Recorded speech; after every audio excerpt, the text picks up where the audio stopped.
આજથી મેં તો 10-15 વર્ષ જેવું થઈ ગયું અને ત્યાં એટલું હજી અત્યારના બહુ સરસ વ્યવસ્થા છે પણ ત્યારે એવી વ્યવસ્થા નહોતી અને નવું કામકાજ ચાલુ હતું એ રીતે આ લોકોએ ગૌશાળાવાળાએ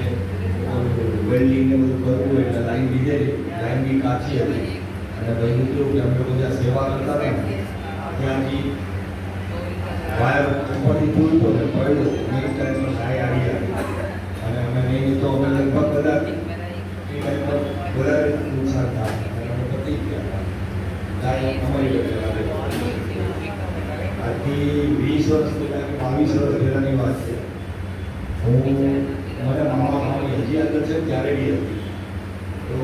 મને જેટલી છે ચારાની જેવી ચાંદા ચારાની સાહેબ એટલે હું ડૉક્ટર પાસે ગયો મને ડૉક્ટરને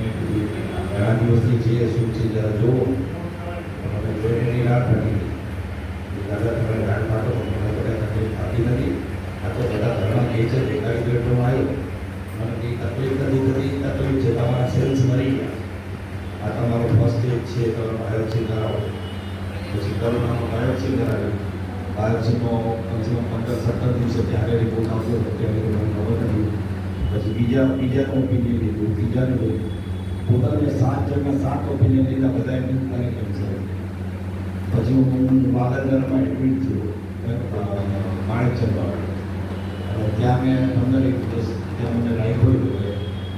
ત્યાંના ડૉક્ટરની બહુ માહિર છે બધા રોજ આ પેશન્ટ જોતા હોય એટલે નહીં એનો અનુભવ વધારે હોય કેમ કે ભાઈ તમારે તો આ રીતે જિંદગી જીવો અને તમારે રોજ 5 કિલોમીટરનું બધું પીવાનું તો બધાની સલાહ એવી ઓપિનિયન એવું જ હતું કે તમારી જીવ 99% કમાઈ હશે.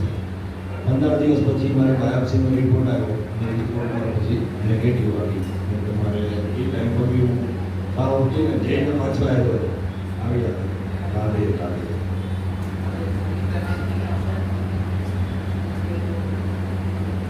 એટલે બેઝિકલી કહેવાનું શું છે